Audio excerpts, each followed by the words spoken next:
What was your first thing as a kid? What was the impetus to get you to make the very early movies and even to think about the idea of making movies at the beginning?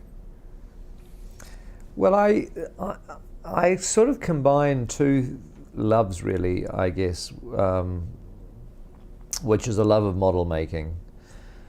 And just, as a kid, I used to make plastic kit sets, and I eventually moved on to doing plasticine dinosaurs and sort of little rubber creatures and things. And that combined with being, fueled by early television, because New Zealand in 1960s had just one channel, black and white. But I completely, became obsessed with stuff like Thunderbirds, the Jerry Anderson show, and The Avengers. I remember the Diana Rigg episodes of The Avengers, and Batman was around at that time.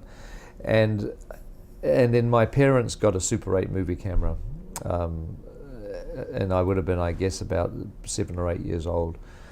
And so everything sort of naturally came together. I was interested in these movies and TV shows, mainly TV shows, because I never really went to movies much when I was young. I remember a couple of early films, but I was always mainly TV.